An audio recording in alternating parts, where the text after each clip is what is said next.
Welcome back. Another in our series of what's going on in the community. This time of year, the weather hopefully soon turns a little bit cooler. The smell of wood smoke in the air, high school and college football, and also we're looking at the election 2018. Early voting has already started here in Northwest Florida. We are looking at the primary election on August 28th and then moving on to the general election on November 4th. As we always do each election cycle, we offer every political candidate in this 4 or 5 county area the opportunity to come on, share with us their views so that you as our viewer can get to know them just a little bit better. With us here today is Todd Abbott, currently District 4 Washington County Commissioner. When we come back, we're going to talk to Todd about all the reasons that he wanted to be a county commissioner, 8 years at this point. More importantly, why he wants to continue to be your representative there for Washington County. And we're going to just have some fun. We're going to talk a little bit about Washington County. We're going to talk a little bit about what's going on in the world. When we come back, we're going to do all this and more, and we will be right back.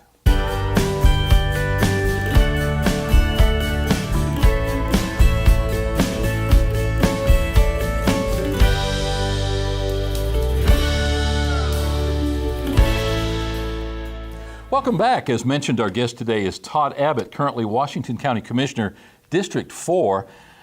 Thanks for taking the time today. I know that you are extremely busy right now. Obviously, you're in the midst of your campaign. You got to feel good that you don't have to deal with the primary election, which is coming up here in a couple of short weeks. Early voting has already started. Let's start at the beginning, Todd. For those of our viewers who don't know you or are unaware of who Todd Abbott is, let's talk a little bit about you. Let's, in nuts and bolts, tell us a little bit about you, how you came to be in Washington County, and maybe some of the reasons why you definitely want to represent those voters in Washington County. I come to Washington County in 1976. This was my father's home, my grandfather's home, great-grandfather's home. Washington County has been very good to my family, and it's home. And I want to try to make it better, the best it can be, for my family.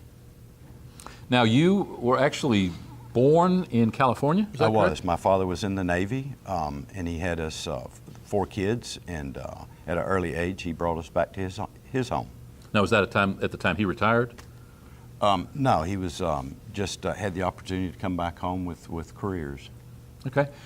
But he was done with the Navy at that point? He was done with the Navy, yes, sir. Gotcha. One thing that people don't know about you, and I just found out about this recently, you were pretty prolific in the dirt bike racing sport, or sometimes I don't even want to look at it as a sport. I mean, it's just a way of getting hurt sometimes. Talk a little bit about how you got involved in that, just as an aside here. Camping as a child, as early as 6 years old, we were in California at that time and visited the desert quite often, and was immediately attracted to dirt bikes. And from the age of 8, I started racing actually, and raced a lot of series. Never was a professional, but it was a great passion of mine, and it even carried on to my children. Sure did. As a young man, I boxed, so I can sort of put myself in your place. Both of those sports, going into it, you know you're going to get hurt. Yes. It's just a matter of how much you're going to get hurt, and if you're going to be able to walk away from that bout or from that competition. They say that nobody wins in a boxing match. Everybody gets hurt. Nobody wants to get hit in the nose. Do you think that early dirt bike racing experience sort of toughened you up to the point where you don't mind dealing with the politics now? Because that in itself is a blood sport. It is. Competing in any sport is it's just competition, and I think we just enjoy that, a certain amount of the testosterone or whatever it is. I think we enjoy competing, but more than that, we just enjoy winning, and you can train and practice and study and be the best you can be, and hope you come out on top. It's just about winning. Whether it be budgeting, doing the job, just like to win. And I'm glad that you say that. One thing we share in common is our tendency to be not as politically correct as some people would like to see us. one of my pet peeves is that everybody gets a trophy. You can tell the kids that everybody's a winner, but you know that they're keeping score. They know at the end of that game who won and who did good and who didn't do well. And although they may all walk away with that trophy, do you feel that that's sort of hurt us to some extent in our educational process, where everybody's patted on the head and say, good boy, Timmy, you did great, even if they didn't do great? I know that, at least in my experience, coming up through school, I was taught by nuns in the Catholic school system, and I mean, they'd knock you in the head if you didn't do it right. Not only would you not get a trophy, but you'd come away with scars. And maybe that's a little bit extreme, but do you feel that we've sort of diluted our educational process or even our sports programs by telling people that they're all great and they all deserve a trophy? Well, I think that may have some bearing on the entitlement aspect of it, but they are all winners. They're competing, but some have done better than others, and them that have done not as well either have less natural ability or they need to train harder and become better at what they're doing. One thing that has really been a disservice to particularly school children, but everybody, as long as I've been on this earth, is that people are told that they can accomplish anything that they want to, they can be anything that they want to. Well, I'm sorry, at the end of the day, I will never be an NBA player because I'm 5'11 and a half, and if you're not 6 foot or 6'5 or 8, you're not going to be an NBA player. I'm never going to be an NFL football player because I don't have the bulk or the natural grace. So telling people that they can accomplish anything that they want is sort of a misnomer. I get their good intentions, and I understand the thinking process behind it, but at the end of the day, I think we're doing a disservice when we don't point out to people what their natural tendencies probably should be, or perhaps what the things that they shouldn't go into. If you've got a kid that can't pass science in high school, he's probably never going to be a brain surgeon. So, stay away from that one and go towards something that better suits you. You've got 3 grandchildren right now in our local school system. I do. What do you see as the challenges? Now, we're not here to talk about schools, but what do you see as the challenges as a parent or a grandparent looking at those kids in that system now? What are our challenges as far as allowing them to achieve all that they can, and with that all starting at the home? Well, I think it starts with good manners, good study habits, surround themselves with, responsibilities, chores, get them involved in the activity. And when they find something that they navigate towards, allow them to be the best that they can possibly be by studying and practicing whatever their notion is. Unfortunately, we see many parents living out their childhood or reliving their childhood through their children. And if it's a stage mom or pageant queen who pushes her kid to be that same pageant person, or if it's that man that pushes his child to be on that football field where he just simply doesn't want to be, again, we do ourselves a disservice. And my faith, my realization that our future is bright is bolstered every single time I go on one of our local school campuses. We're fortunate enough to do some work for the school district, so I spend a lot of time on those campuses. And at one time I was that old cranky guy that said, our kids are terrible, they can't make change, they won't look you in the eye. All you have to do is go to sporting events, you have to go on these campuses, watch some of these scholastic events, be around kids in a large group, and you'll find that our future is indeed bright. It is bright. It is bright. One of the best lessons that I've had, I have a grandchild that's got a touch of Asperger. His mind, his thought process is different than mine. And the things that I'm used to is outdoors, and he's not interested. And you purchase and practice with him the outdoors activities, and he's not interested. And he'll let you know that he's not interested. And that was a eye-opening experience for me, just dealing with him.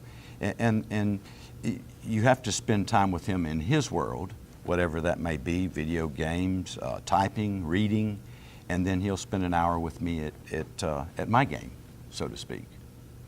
One of our biggest challenges today, and this is the last part of our educational discussion, is that we are currently not able to fill some of the key positions that we need filled in that industrial setting. Whether it's from the top at the engineering level, all the way down to the folks that get their hands dirty but make really good money as welders or as pipe fitters or steam fitters. Mike Rowe has made that whole subject very cognizant to most of us through his Dirty Jobs series. He's a brilliant speaker, and he puts his finger right on the pulse of exactly what our issues are. What are your thoughts about that? Obviously, in this community, we have a great technical college.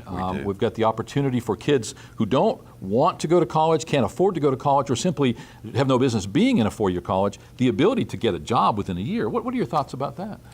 I think that college is not for everyone, and I think that everyone is employable, and they need to navigate towards what they're interested in. And I think the vocational school, technical college allows them to do that. I'm a 1981 graduate of the vocational school, and I've learned a trade. And I wasn't real passionate about my trade, but it allowed me the opportunity to be employed as a young man. As we do with all political candidates in this series, we ask some of the tougher questions. So that was all the easy stuff. And so now we'll talk a little bit about the nuts and bolts. Obviously, when we have an incumbent and an opponent who may not have any governmental experience, you cannot ask them the same questions. It simply wouldn't be fair. But in your case, you've been 8 years in this job, going on 8 years. Let's start at the beginning of that whole discussion. You represent District 4. We are not a single-member district, so you are elected by the entire county, not just District 4. But what area of Washington County is encompassed by that District 4? District 4 starts on the south side of Highway 90, and as far as to the west, it is on the east side of Fallen Waters Road, and it goes further down into the edge of the sandhills is what it encompasses. Gotcha. We have 5 districts in Washington County. We do. And again, they're not single-member districts, so that all 5 sitting county commissioners work together to administer the county. We do. Set policy and so forth. You have the benefit of 8 years. Trey Hawkins is there now for 2 years, so he's halfway through his first term. Yes. Charles Kent is just finishing up his first term. He was on the ballot this time, or would have been, but he had no opponent. That's correct. So he walked in unopposed. Alan Bush has been on now for 6 years. Yes. He'll be up for re-election next year. And Steve Joyner is finishing up his half of his first term, so he's got 2 years there. In aggregate, you guys, arguably, and I'm sure there are those out there who will do just that, but in my view, having only been here less than 15 years, and knowing something of the history of the county, for the first time, we have got a sitting board of commissioners who have business acumen, who are willing to run the county as a business, Yes. which those are two different things. Just having business ability doesn't mean you're going to run the county in that way. But you guys seem to have struck upon a working arrangement where you are collectively able to work as a team. I know that there's lots of things you'd like to hang your hat on, the debt reduced, possibly debt-free by the end of this year, and so forth. And we're going to get into some of those. What do you think the importance of that working as a team means to the county? I think we all have the same goal in mind, is to get out of debt. One of the biggest problems I have with debt is the taxpayers fund the county government. And I feel like it's a tremendous waste to be paying interest on money when you can do better good with money, material things as needed, or labor or equipment, rather than paying it in interest. I feel like money is a very, very important thing. There's approximately 30% of the population paying all the taxes. And it's you've got so many state mandates and regulations that the county government has no control over, but you want to share the tax burden with the rest of the 70% where you can do more, is one of the ideas that we have. But we all have the same goals. We want more roads paved, we want better maintenance, and it's just a cycle. Infrastructure for new business coming in. It's all goals of the common county commission. We all have the same goals. We all have different routes of getting there, and we're able to to discuss that in an open forum. And it's just it's very nice, all having the same goal in mind, and it's all business. Our county government should be run like a business and be the most cost effective it can be. Correct me if I'm wrong. To the best of my recollection, the county was around $9.2 million in debt when you came into office. Is that correct? That is correct, yes. It seemed that we could just never get past the stumbling block of debt. As a matter of fact, we got in such poor fiscal condition at one point that we couldn't even borrow money. Or if we were able to borrow it, we were paying exorbitant interest rates. That's correct. Obviously not a situation you want your county to be in.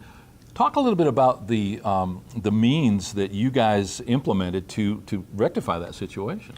Well, I think we looked at every individual department very closely, dissected every department closely.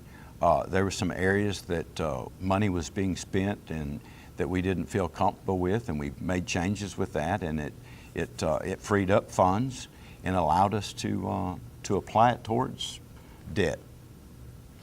At the end of the day, running a business properly is fairly simple. There may be a lot of moving parts, but if you don't spend money that you don't have, that you keep working towards paying down your debt, don't accrue new debt, eventually, it may be a while, but eventually you're going to get to that point where you become debt-free. Then you can call the shots. You can get the best terms as far as interest when you do want to make a loan. People look at you a lot differently when you're in that debt-free situation. Hadn't meant to go this direction, but I just recently read your bio. It said that you're the owner of 2 debt-free businesses and have been for a number of years. Talk a little bit about your life as a businessman. Well, I own a janitorial maintenance company, and we employ a lot of different people. If you're not paying interest on debt, you can give the employees more. You can have state-of-the-art equipment. You can just spend your money in different areas that make you better at what you're doing. Makes total sense. And I think for years here in Washington County even, people have said the county needs to be run like a business. It's kind of like the weather. You can complain about it, but if you don't do anything about it, and obviously in that case you can't, you guys stepped up to the plate. You made some tough choices. Yeah. You're paying some of the price for that because some people are less than pleased with some of the things that you've implemented. But at the end of the day, the county is fiscally sound. Mm-hmm. The rest of the counties and more importantly financial institutions look at us as fiscally sound, which makes a huge difference. Mm-hmm. I think with the county government, the first area I looked at was how are you receiving money? Where are you receiving money from? And then where it's going. And when I come into office, the county had debt that they were just paying interest with no money put towards principal, and it was not going anywhere. It was a down roll. It was just going downhill, and the credit standing of our county government was very poor. And I think we've turned that around, and it's been very time consuming. And it's some of the decisions we've made has been very difficult to get where we're at now. Despite the difficult decisions and despite the fact that not everybody's going to love what you did, you have succeeded in not raising taxes. We have. Period. Correct. Talk about the importance of that and what that means to those constituents. Well, the less taxes that a homeowner is paying, it allows them to spend more money in our community, which generates sales tax, which always helps. They buy things from the stores, and it all generates more revenue for our county government, and which is a good thing. One thing that you guys have taken heat for is the franchise fee that goes through the utility companies. Short strokes, every county is able to charge that utility company, that power company, in our case, Gulf Power, West Florida Electric, and Gulf Coast Electric Cooperative, yes, up to a 5% fee to basically maintain the properties around their infrastructure. So when you see that telephone pole out there that the power lines are running on, I guess it wouldn't be a telephone pole, it would be a power pole at that point, but they're guy wires.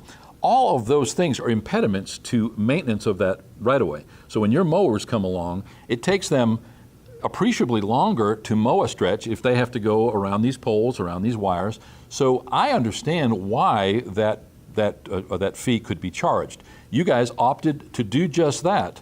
It was the power companies then decided to pass that fee on to the consumer, but you guys are painted as having raised the taxes. First of all, it's not a tax. Would you like to talk about that? It's not a tax, and it is allowable. It is an allowable charge that a county government can charge, or a city government can charge to the electric companies, and it's strictly for years and years. The county employees, inmates, weed eat around the power poles. They bush hog around them, and most of the power poles are in the county right of way, and it's an allowable charge, and we have handed that to the electric companies, and in most cases it's been handed off to the consumer. And myself personally, roughly $20 a month, it's costing me additional cost on your power bill. On my power bill, my personal power bill. And one of the funny things, I've opened up my tax assessment, and I know that we had reduced them by approximately 1/4%. And my taxes are 27 cents more per year than it was last year, and it's just due to property values have gone back up. Interestingly, just recently we had somebody, or actually several people, complain to me, don't know what they think I can do about it, but about the fact that their property taxes have gone up when it's been touted that property taxes have actually gone down. What they don't realize is that in times of wealth, things are getting better, that your property value rises, and therefore the amount of tax, regardless of how much you're paying, what percentage it is, your taxes are going to commensurately go up. They are. So it's like you're complaining about the fact that your house is worth more. It doesn't make a lot of sense. All going back to the fact that a politician cannot win, and why anybody would want to be in that position, I can't understand, except if it's to serve. Yes. You're certainly not getting rich on it. You're certainly not doing it as a job. I know in some areas, in some political interviews I've done, people are doing it because they want it as a job.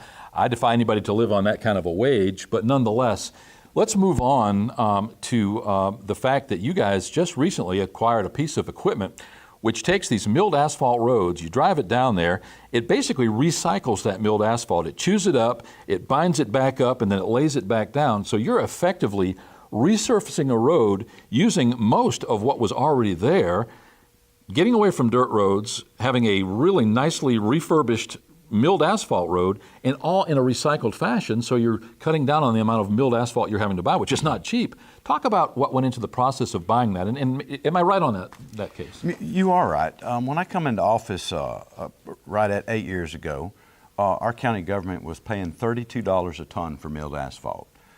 Since then, right after that, it had been negotiated down to $8 a ton. It made it really cost effective for us to put milled asphalt on, cover up some of the dirt roads with milled asphalt. Some of the problems with the dirt roads, it runs off, it splashes off, it washes out, it's going into our creeks and our streams.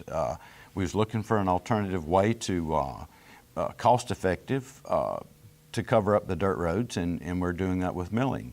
And we had put so much mill out and continue to do so, we were looking at a way to, rather than just patch all the holes, maybe to pick it up and chew it up and lay it back down. So we've afforded a new piece of equipment that we can do that with.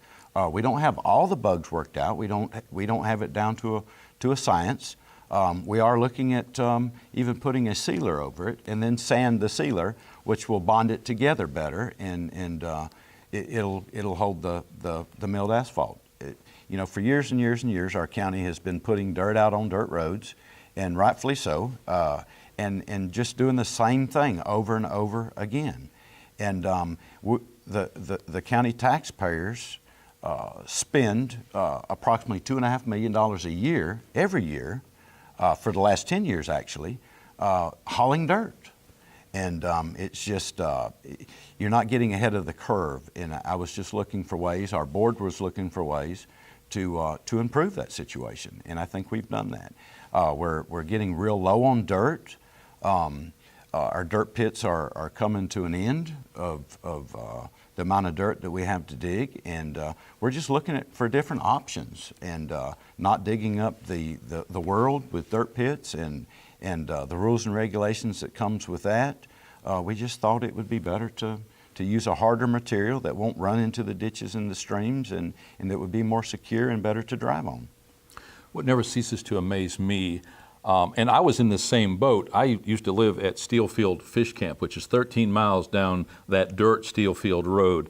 I lived there for a reason. I also accepted the fact that that road was at times going to be impassable. At all times, it was probably going to be washboard. It was half in Walton County, half in Bay County, so there was a constant struggle over who had to maintain it.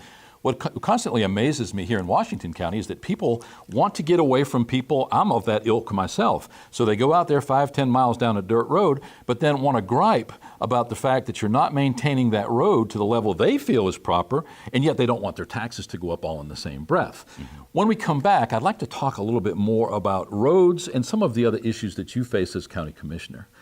Our guest today is Todd Abbott, currently running for re-election, District 4 Washington County Commissioner. When we come back, we're going to do just that. Let's ask Todd a few more of those tough questions. We'll be right back.